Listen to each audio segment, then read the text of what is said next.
Lanjut di pertemuan keempat, laporan posisi keuangan. Laporan yang menunjukkan posisi keuangan pada tanggal tertentu menyajikan posisi aset yang dimana mendapatkannya yaitu dengan cara liabilitas tambah ekuitas. Penyajian dalam menggunakan kontrol atau STFL. Perusahaan dapat menggunakan metode klasifikasi lancar dan tidak lancar atau pendekatan lain, misal perbankan tidak menggunakan klasifikasi lancar, tidak lancar. Standar tidak menjelaskan komponen yang dilaporkan secara detail, namun menjelaskan minimum line yang harus dilaporkan terpisah jika nilai tersebut material.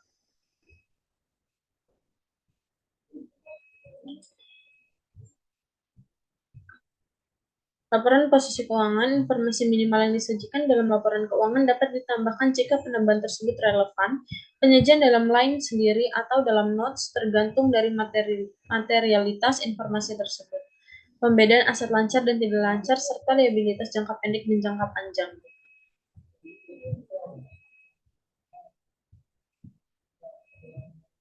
Perubahan definisi seperti laporan posisi keuangan atau neraca. Perubahan definisi seperti kewajiban menjadi liabilitas dan hak minoritas menjadi kepentingan non-pengendali.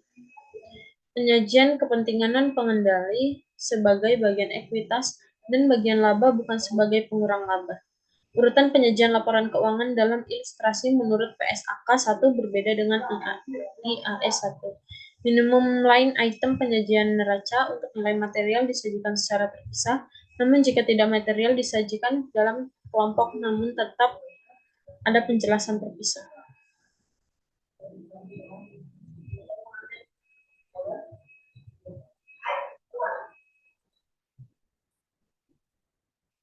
Minimum line item pos dalam laporan penyajian aset lancar dan tidak lancar dan liabilitas jangka pendek dan jangka panjang sebagai klasifikasi yang terpisah.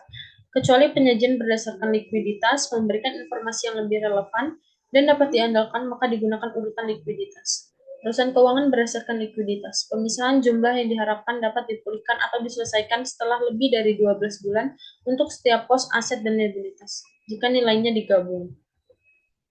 Liabilitas jangka pendek. Klasifikasi liabilitas jangka pendek yang pertama, memperkirakan akan menyelesaikan liabilitas tersebut dalam siklus operasi normalnya, memiliki liabilitas tersebut untuk tujuan diperdagangkan. Liabilitas tersebut jatuh tempo untuk diselesaikan dalam jangka waktu 12 bulan setelah periode laporan, tidak memiliki hak tanpa syarat untuk menunda penyelesaian liabilitas selama sekurang-kurangnya 12 bulan setelah periode pelaporan. Entitas mengklasifikasi liabilitas yang tidak termasuk kategori tersebut sebagai liabilitas jangka panjang. Klasifikasi aset lancar yang pertama, mengharapkan akan merealisasikan aset atau bermaksud untuk menjual atau menggunakannya dalam siklus operasi normal. Memiliki aset untuk tujuan diperdagangkan, mengharapkan akan merealisasi aset dalam jangka waktu 12 bulan setelah pelaporan, atau kas atau setara kas, kecuali aset tersebut dibatasi pertukarannya atau penggunaannya untuk menyelesaikan liabilitas sekurang-kurangnya 12 bulan setelah periode pelaporan. Entitas mengklasifikasikan aset yang tidak termasuk kategori tersebut sebagai aset tidak lancar. Liabilitas keuangan yang dibiayai kembali yang akan jatuh tempo dalam 12 bulan setelah periode pelaporan diklasifikasikan sebagai liabilitas jangka pendek. Jika pembiayaan kembali bukan merupakan diskresi entitas atau kesepakatan pembiayaan kembali diselesaikan setelah periode pelaporan. Pelanggaran perjanjian utang yang mengakibatkan kreditur meminta percepatan pembayaran, maka liabilitas tersebut disajikan sebagai liabilitas jangka pendek. Meskipun kreditur mengizinkan penundaan pembayaran selama 12 bulan setelah tanggal pelaporan, tetapi persetujuan tersebut diperoleh setelah tanggal pelaporan.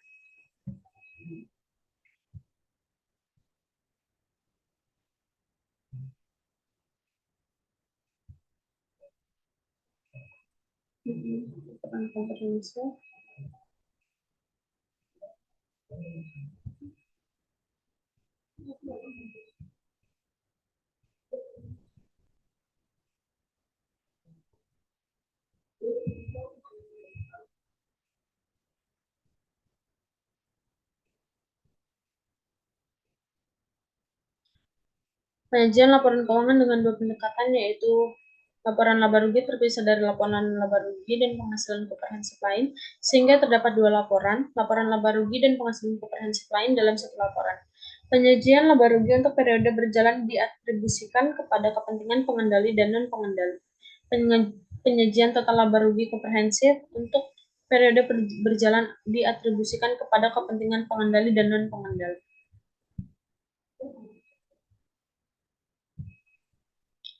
Lain itemnya, laba-rugi konversif atau CALA. Ketika pos-pos pendapatan atau beban bernilai material, maka entitas mengungkapkan sifat dan jumlahnya secara terpisah. Penyebabnya yaitu di sini.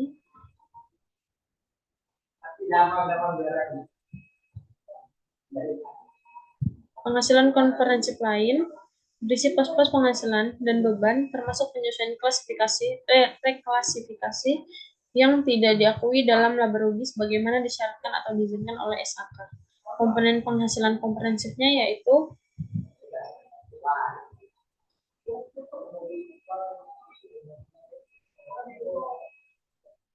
informasi dalam penghasilan komprehensif. Bagian penghasilan komprehensif lain menyajikan pos-pos untuk jumlah penghasilan komprehensif lain dalam periode berjalan diklasifikasikan berdasarkan sifat atau termasuk bagian penghasilan komprehensif lain dan entitas asosiasi dan ventura bersama yang dicatat menggunakan metode ekuitas dan dikelompokkan sesuai dengan PSAK dan ISAK.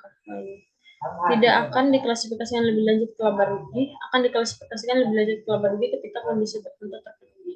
Entitas menyajikan pos-pos tambahan judul dan subtotal jika penyajian tersebut relevan untuk pemahaman kinerja keuangan entitas. Entitas tidak diperkenankan untuk menyajikan pos-pos penghasilan dan beban seperti pos luar biasa dalam laporan laba rugi dan penghasilan komprehensif lain atau dalam catatan atas laporan keuangan.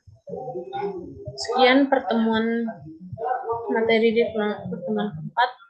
Saya akhiri. Wassalamualaikum warahmatullahi wabarakatuh.